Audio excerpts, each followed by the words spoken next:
Hello and welcome to Agony Aunt and Uncle. If you're listening to us on podcast, you can also watch us if you fancy over on our YouTube channel, the Sawalha-Adderleys, where we have a whole heap of stuff going on.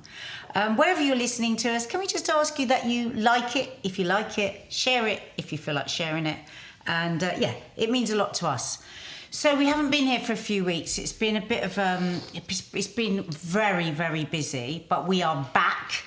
And again, thank you so much for sharing with us, so many of you, your really personal stuff. And, you know, we read everything, and often the ones that we don't answer them because every week it's really important we say this, we are not professionals, we are not in any way qualified to give any real mental health advice.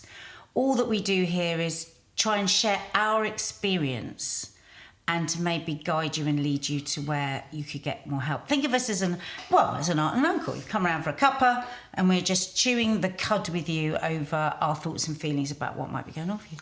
I think it's really important what Nadie said. I mean, in terms of, we do read everything, and then there are some which we feel very strong feelings about, or even sort of thoughts about, but we kind of know it would be troublesome and not necessarily advantageous to that person if we were to kind of wade in. You know, it's way beyond our pay grade. Believe you me, I want to wade in, but I'm always mindful of people's safety. So, am I kicking off, or do you want to kick off? Absolutely, go for it. All right. So, first of all, thank you so much to this person. We do keep everything anonymous, for all the lovely things that you've said in your email to us. I'm not going to read them out because we'll sound very narcissistic if we do, but thank you. I'm in university and I've lived with my friends and my boyfriend for most of the time while I've been here. But recently I've had to move to be closer to college, and I found it very hard being on my own. I don't have many friends in college, and the friends I do have outside of college are busy and living their own lives, and I have other more close friends to spend time with. And now I find myself sometimes going through the whole day in university without talking to one person. That, I have to say, when I read that really squeezed at my heart. I just, as I was reading this out to Mark, we were both like, oh God, that must be so tough. I live with other students and workers, but they all know each other and so don't really talk to me. My boyfriend comes to visit once a week when he can. He runs his own business, so he's busy himself. I'm feeling very alone and down. Well, of course you are. Going from a house full of people I know, sharing a bed with my partner for years, so always having somewhere there to talk to at the end of a long, hard day, to now having no one. I don't know what to do. I've expressed how lonely I feel to my boyfriend, my mum, but no one seems to understand. Any advice on how to cope with this loneliness? I've tried exercise, but recently got shin splints injury from it, so can't do that for a few weeks until I recover. I have one main close friend, but we just have conflicting schedules, and she has many friends to meet up with in her free time. So does my boyfriend. This sometimes makes me jealous of how they have so many other friends and things to do, and I have no one else. My mum and I are very close and we usually talk on the phone every day, but recently she's been very busy with work too. I don't know how to get out of this, but I fear of getting very depressed and going down a binge eating self-pity path that you talk about here all alone. I'm trying to eat healthy and exercise to lose weight and feel more healthy, as I've put on 4 to 5 stone over the past 3 years and I've lost my confidence. This is very, very long. I'm sorry. Basically, how do I get out of this deep loneliness? First of all, it's not very long, and that's why I wanted to read it all, because we live in a world where we just want to know a couple of sentences. People will say, how are you doing? And people will say, oh, I'm fine. They go, oh, great. And I think that this was a really important letter, because I think so many people, though, may not have the exact same situation, they're going to hear the similarities in the pain and the confusion and the fear and the inability, the feeling of an inability to really express and articulate to other people how you're feeling. And I mean, as I read this, I thought, I wonder if maybe if you did, my first thought was, I wonder if you sent this to the people that are closest to you and said, this is, you know, I reached out to... That's exactly what I was going to say. Yeah, this is how I reached out to people that I don't know, that I felt might, you know, understand. Because I think loneliness is such a massive taboo still, isn't it? People fear the word. Somebody the other day on Loose Women, one of the Loose Women said it in a meeting and everyone gasped that she'd said it. Because, and I sat there and I thought, God, of all the things that we talk about in this room, we have been so shocked by this person saying they're lonely, and I felt just awful. And I felt in almost a state of panic. And then I felt like, oh my God, I've got to do something. And then I felt completely unable to do anything. So I wonder if it's also very difficult. Well, I know it is because somebody said it to me. For the person that's hearing it, when you say that you are lonely. So I wonder if there's also something in caveating a bit when you talk to somebody. Say, listen, I don't want you or believe that you can fix this. But I just think it's really important, and it's very important for me to tell you just how I'm feeling, because it sounds to me like there's a lot of very busy people in your life, and maybe they haven't really stopped and really thought about it. So that's one thing. I know Mark will have a lot to say on this, because I don't know about you, Mark, but I'm hearing that maybe there's some depression in there as well, and I know Mark will be able to advise you on maybe how to get some help with that. And again, that's not our pay grade, but I'm hearing that there's depression in there. Just on the, just before we go to Mark, just on the overeating and the comfort eating, and the fact that you've put 4 to 5 stone on over the last few years. To me, when anybody loses a lot of weight or puts on a lot of weight, I see huge things must be going on for them emotionally. We don't think enough about how people use food and can use food in the same way that people use alcohol or drugs, and it's to you know, quell pain. And in your case, you know, your pain is very clearly loneliness. And, you know, when I think back to when I used to go to Overeaters Anonymous, and I learnt those things about, all those things that I had no consciousness about, that when I eat compulsively, it's also attached to my ADHD. When I was eating compulsively, I was trying to deal with my anxiety by putting food in my mouth and chewing. And I don't know if it's the same for you, but I can... If I really think about it, and I can think of occasions when I really overeat, I am totally unaware, really, that I'm eating. I'm stuffing. There's a different thing. I'm stuffing down emotions. I'm swallowing down feelings that I can't deal with. So for me, saying go on a diet and do more exercise is really just the set dressing. It's like what's going on deep inside of you. And 4 or 5 stone is a lot for you to deal with, because it's not only, you know, the worry of your health, but also that will be massively impacting on your confidence and will be making you feel more isolated, and will probably be like increasing these feelings of jealousy and inadequacy. So I would suggest, it's not for everybody, and I would suggest that maybe Overeaters Anonymous might be a good thing for you, because it really was for me. And you know, Mark can tell you a bit more about anonymous meetings, because they're the same. I mean, whether it's alcohol, whether it's cocaine, whatever. But it really helped me have consciousness of what I was doing when I was overeating. And it's the first thought, second thought, oh my God, right, I feel so sad, I'm going to eat this cake. Well, the comfort of the cake is going to be minutes. The horror and the self-loathing afterwards can last hours and days. So I just kept doing that. And every time I was going to food, I would say to myself, again, this is what Overeaters Anonymous taught me, am I tired? Am I lonely? Am I angry? Because often I would be eating when I was angry and I didn't want to say how I was feeling. So it's a really interesting investigation to work out what the connection is to what more cool? You know, if your mouth is full with food and you're swallowing, you're not having to say how you're feeling, so you're swallowing down your feelings, and then you get on this terrible, like, treadmill of just the repetitive, you know, behaviours. Just one last thing before I move over to Mark. Now, the shin splints. They're horrible, aren't they, shin splints? But I don't know if you know this, and I don't know if it's the same across all areas, but I certainly know a friend of mine that went to a GP with real feelings of low mood and did manage to get on the National Health a gym membership.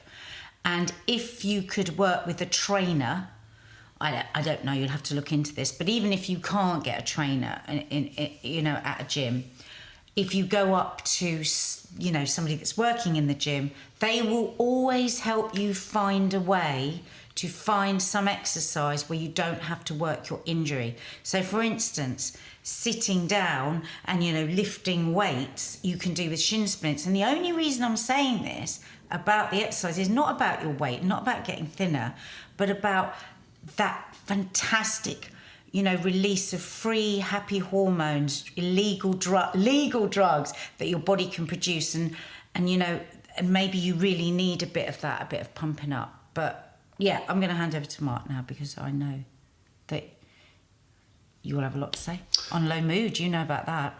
Well, I mean, the thing I want to talk about first is university. University is a really pressured environment to be sociable in, to be alone in, and it's very easy to feel lonely at university. I did. It's that weird thing where you're artificially all thrown together. You're told by every irritating adult you've ever met in your life that it'll be the best years of your life. You're wondering whether you're doing the right course. You've got the added pressure now, which I didn't have, of, you know, you're racking up huge debt and all that kind of stuff. You know, it's an incredibly pressured time. And, you know, one of the things we often say on this is it says it's important to share as much as it is to solve.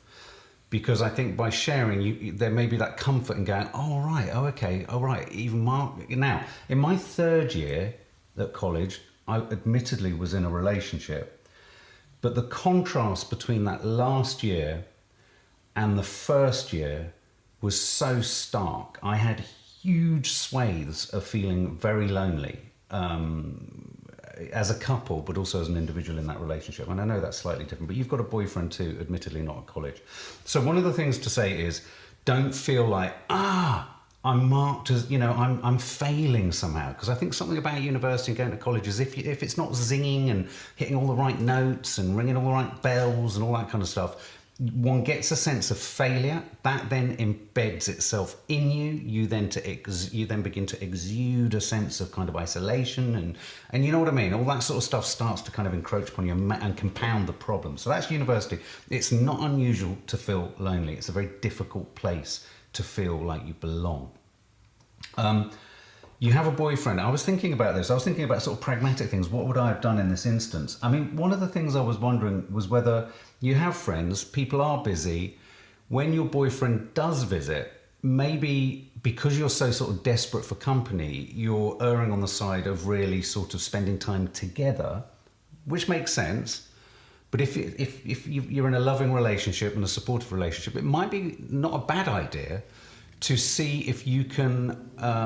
not hijack, that sounds sort of like weird, but, you know, jump on, sort of, you know, piggyback a social situation with some people that you know is happening, and then you've got the company of your boyfriend to go with you, so that it's less sort of stark, you're less on your own, you're less walking in, it's less difficult to kind of conquer things. So I was wondering whether you could use your boyfriend as some kind of almost physical ballast that kind of gets you through the door, is there with you, helps sort of massage you into any social situations that are there. The other thing I wanted to sort of ask was, how much do others know you're on your own? And this is something that Nadia was talking about in terms of perhaps sending this note to people. But, you know, how much but, you know, look, everyone is in a very meaningful way and understandably self-obsessed. Everyone's thinking about their own stuff. So how much do people, you know, around you at college know that you're feeling lonely and alone? I think if I'm honest and I look back, I probably exuded a proud sense that I was all right. And so people would be like, oh, he's all right. Because of the taboo around it. Absolutely. Yeah. And so what you might find is that in a moment, of course, the devil is in the detail of when is that moment.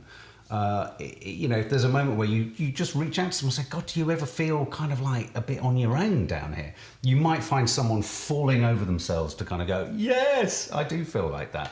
That might help too. You'll be surprised by how many people are hiding the same issues as you.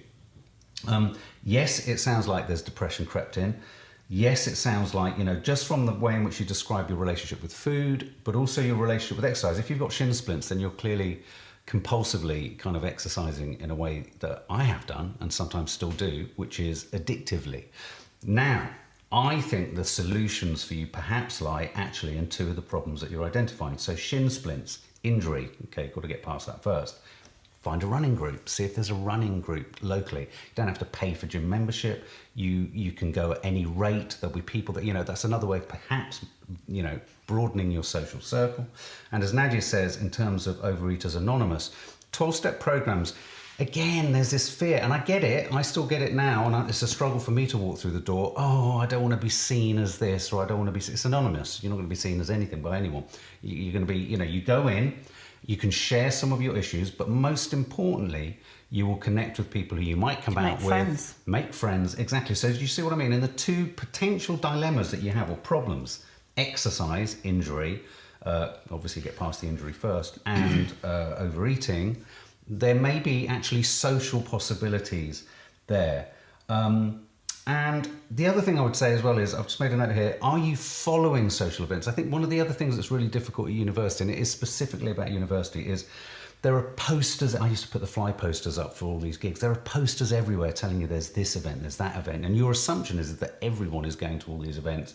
You're the only one who's not going to all these events, and you feel even more isolated. See if you can actually drive a social situation. I don't mean with lots of people, because that might be too much. But, with one person that you particularly connect with, would you like to go to the cinema? Or would you like to do something? Because the tendency at uni is you feel like you're FOMO. You feel like, even back in my day, FOMO, you feel like you're chasing something.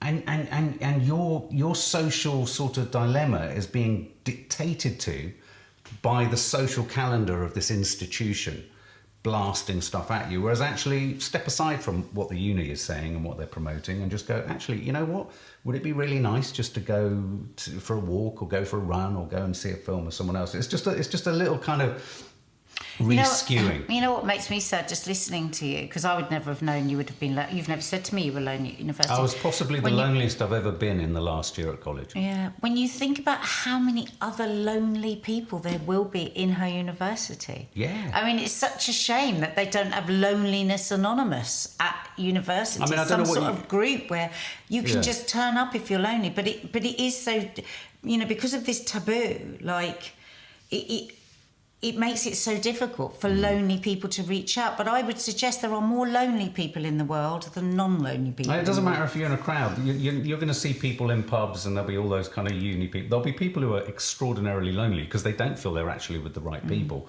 Or even the really connecting. popular-looking person can be lonely. So, after reading your letter, I was having a look on Mind website, which I would say check out Mind, because they've got lots of good tips on there. And one of the things that they say, it is so difficult to do this, but try your very best not to compare yourself to others. Yeah. Because there could be somebody that looks like they're having the time of their life, and they might be lonelier than you. And by comparing yourself, you reduce your, ability to step out. Also, there is a group called Side by Side. We'll put these up underneath here, which that Mind recommend to reach out to. And a lot of the obvious things, maybe start with trying to join a group online, first of all. I mean, you can certainly do OA online, first of all, if you're scared about walking into a room, make some connections. There are lots of social societies as well in universities. I'm sure you've tried this. I mean, I went straight to university and signed up with the rowing club and never went. I mean, there are lots of organisations, and there will be, however big or well-funded your college is, there will be a welfare officer or department. That's what I was going to say. Is So there no you will sort be of able to reach pastoral out. care There will that be you some, could go and... yeah. I know that everybody I know whose kids are at university, they all have these counsellors. How good they are, I don't know. But also, you know, if underneath this there is real low mood, a chance of a bit of depression or something, I would suggest absolutely that you also talk to your doctor. And if you don't have a sympathetic doctor, find a sympathetic doctor. You have a right to have a sympathetic doctor. Also... and it's good advice on mind. They say, look at your food and mood. You want to try and keep your blood sugar levels quite constant. And they have a whole thing on their website as well, because if you're binging out on high sugar or high fat, that will crash you back down. Try and stay away from drugs and alcohol. I don't know whether you drink or whether you take drugs. I'm just saying this is a general thing, because it's easy to think, oh, I'll down this half a bottle of wine tonight because then it will just get rid of tonight. Yeah. But the next day it's going to make it harder. So... Yeah. But yeah, please let us know how you get on. If you try any of the things that we've advised, let us know if anything helped. And don't feel marked as odd or on your own. Really brave and impressive to say, I need help. And loneliness is more common than you think. You know, it's not a taboo. And consider showing your family and friends the email that you sent us, maybe. That's a good idea. Just take the bits out about us. Okay, this next one is anonymous. This is a dilemma all parents face. Well, not all parents actually. Sometimes I hear about how parents don't face this dilemma at all, and I think, bloody hell, how not? My 16-year-old is wanting to take alcohol to parties. He's about one of the last ones to do it out of his friends. How do you manage this in a positive way? I don't want alcohol to be the forbidden fruit, so I am thinking I will allow some, but any tips on how to manage it? I've had 1 million conversations with my kids about this. Oh my God. I mean, this is really difficult. Now, of course, for anyone who doesn't know, I've been sober for 18 years, recovering alcoholic, went into rehab, you know, had an incredibly colourful and awful experience with alcohol. And the reason I say colourful and awful is it's really, the first thing I would say is an absolute given. And this isn't necessarily what you're asking, but it will kind of bed into what I think is one of the possible solutions here. If you ever say to your kids, don't do something, they're going to do it. And if you say something... There's a chance, a very high chance, not always. No. But I think if you work as a parent, if you work on that assumption, it's you're kind of putting yourself in a better position, personally. And so, you know, I think it's important to say that and illustrate that you can have fun with alcohol, but you have to treat it with caution. And I've always said to the girls, try and make alcohol a fun acquaintance, someone you like to catch up with every now and then, someone you have a bit of a laugh with, but don't make it your closest friend, because it can become something that they start to lean on a little bit too much. Now, I would say, wow, congratulations to your, was it your son, your 16-year-old, for not having picked up a drink yet, or done this, or for this happening at the age of 16. That is quite something in a culture and in a world where, you know, alcohol is absolutely everywhere, as are drugs, obviously. It sounds like, you know, for whatever reasons, that's good. I mean, Nadia will talk probably a bit about how, you know, just for developmental reasons, not even necessarily for sort of emotional dependence, you know, excessive drinking and all that kind of stuff. I don't think you can... I think if you sit him down and have a conversation with him about the fact that, yeah, absolutely, you know, you want him to be able to take alcohol with him. You want him to be able to drink in a positive way. I mean, you know, the jury's out on how positive it can be, but for sure, you know, he will be able to go out and he will be able to go to a party and have a nice time with having a few drinks. I mean, often one of the biggest stresses for youngsters around drinking isn't necessarily about always wanting to get absolutely rat-arsed and do stupid things and all that kind of stuff. It's about belonging, and it's about the way in which your peer group, or as I used to call it, beer pressure, your beer group, make you feel if you don't drink. And there are all sorts of strategies that if he doesn't want to drink too much, I don't know how much of this is about him not having had the problem up until 16 is about him just not fancying alcohol, which could be the case, or how much of it is about him not having had the opportunity, or how much of it has been about you not letting him. So I haven't really got a sense of that. But I would argue that, you know, by stepping forward and saying it's all right to have a drink, and it's all right to have a few drinks, but be careful beyond a certain point, I think is realistic. You've got to be realistic.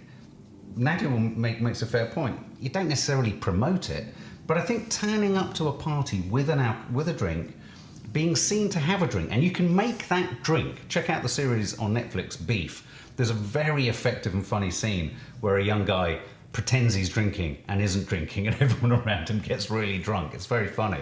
But, you know, there are ways of being able to sort of look part of the thing, be part of the thing, have a few drinks, and not actually get rat-arsed.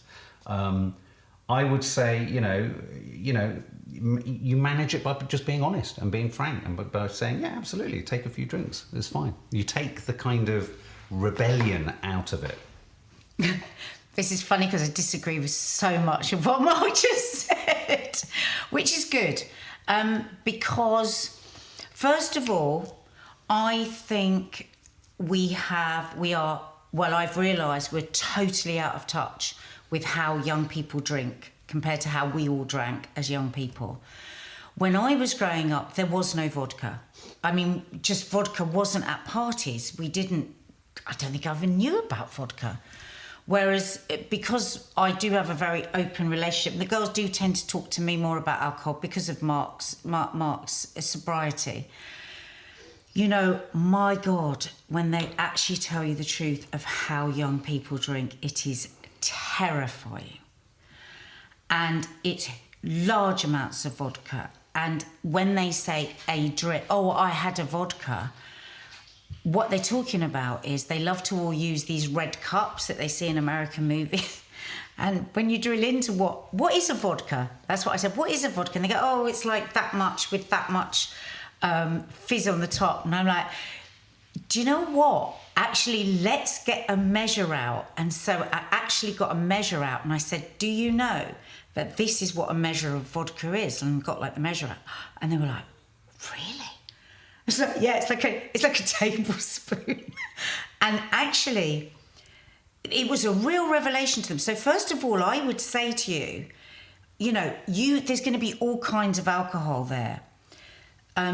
If I would really, really prefer it if you didn't drink these drinks, these heavy spirits, because the impact on your brain, your memory, your ability to pass your GCSE, all of this will be impacted if you drink, because actually it's not up till 25 your brain is still growing.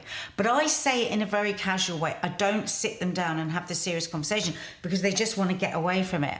Every conversation I've had with them about alcohol, it's been on the move, or I've just casually said like, oh, what do you think one vodka is? Oh, let me just show you, and got down the measurer and showed them the measure. And wish someone had shown me what a measure was. And show them measure. But we just weren't drinking hard spirits like this, you know. And like when they're in just general conversation and they'll say things like, oh, so-and-so's, that everyone calls them a lightweight. And I say, oh, I love a lightweight. Oh my God, the person who's a lightweight is so lucky. They're just gonna not drink as much as everybody else, and they're not gonna get a zill and all of this sort of stuff. Because no child that is drinking goes to have a nice, because they like a nice Cabernet Sauvignon and they just want a couple of drinks with their friends. It doesn't happen. I think children that are drinking because they want to have a big, different feeling from what they're having. As Mark says, it's so true, it's peer pressure. So, you know, the lightweight thing, oh, you can't get pissed. Oh, they see somebody else having 4 shots and laughing their head off, and they want a taste of that. So it's about saying, yeah, it can make you feel like that. My God, it's so embarrassing if you're sick everywhere and the boy that you fancy is there and you've just puked up all day. And so, like, over the years, when they've told me about stories of other friends of theirs and how sick they've been, we've had a really big conversation about, oh God, can you imagine how much she's cringed over the years?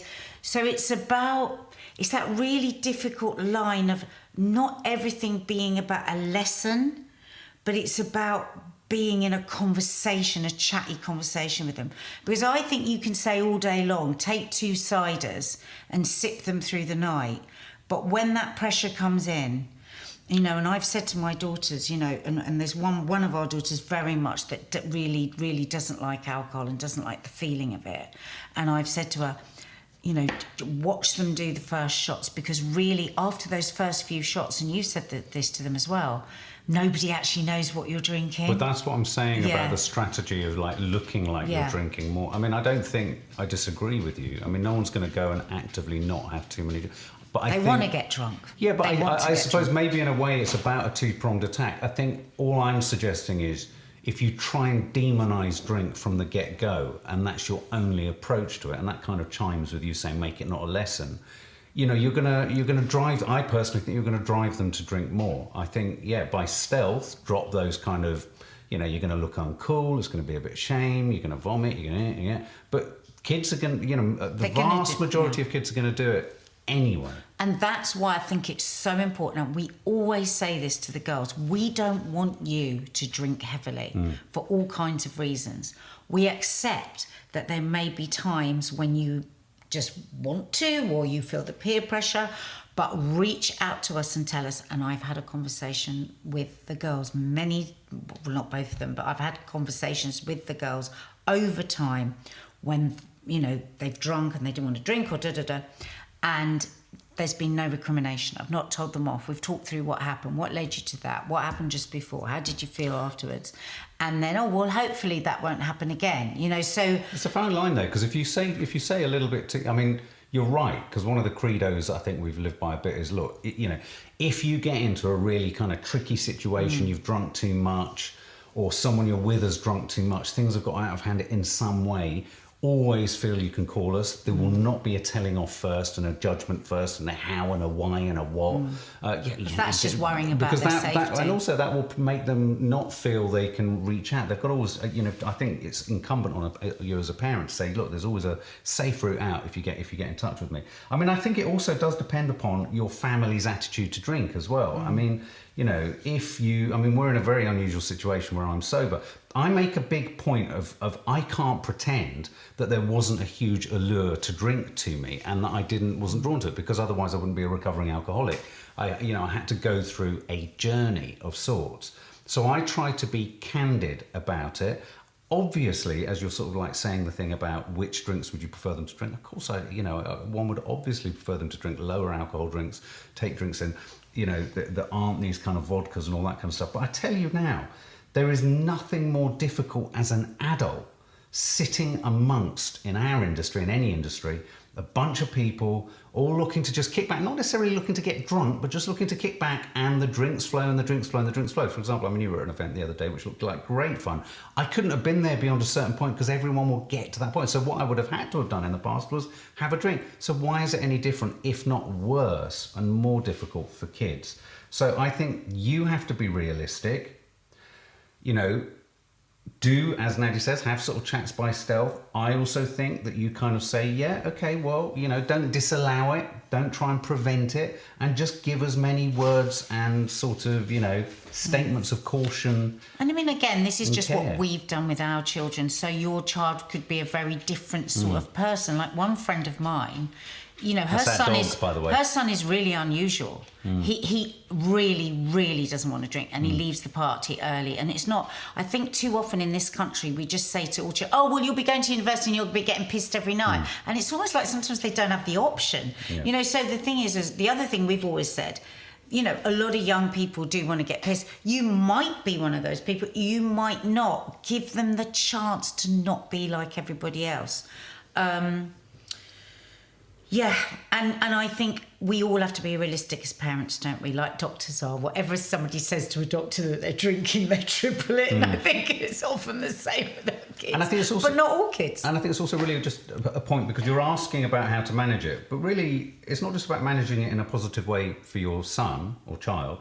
It's also about how to manage it in a positive way for you. If they go out and get rat-arsed and make a huge tit of themselves and, and what have you, don't feel fatalistic about it. It doesn't mean your child is an alcoholic. I mean, one of the things I do, for example, only the other day I was talking, it wasn't to one of our daughters actually, it was to someone else, and I said, look, I know you're going out to have a drink, I know you're wanting to kind of get past something.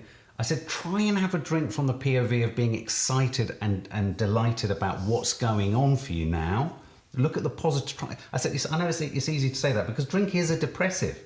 So if, as a child, try and encourage your children. I always talk about trying not to drink around emotions, as a means to fix, or, I've had terrible news, let's just go out and get blasted. Because I do believe actually, even for it's a downward trajectory means that you program your brain into thinking, or youngsters program their brain into thinking, alcohol can solve this or numb this or take me away from it. And so many adults do that every night when they pop open a bottle of wine to finish off the day because the day was shit.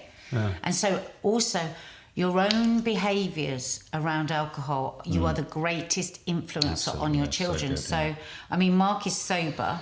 I was a chaotic drunk before I had children. I'm not ashamed to say it. I was an idiot. I was a mess. And I do talk to the kids about that. And they don't see me pop open anything when I'm sad or angry. It's the worst thing for me is when I drink if I'm feeling sad. It makes it worse. So the only time they see me drink, apart from a few big hiccups over the years, is like they see me just to have a few and have a bit of fun and then stop. The 9 times out of 10 they'll see me have a cup of tea, won't they? They don't go to bed having seen me drink right up until they've gone to bed. I have a couple of glasses of wine with my dinner and then I move on to tea and I relax and so it's always about thinking about what do your children see with the alcohol? Is it the first sign of sun? Are the rosé bottles popping all day long and you're just sitting all day long in the garden drinking while your children are playing?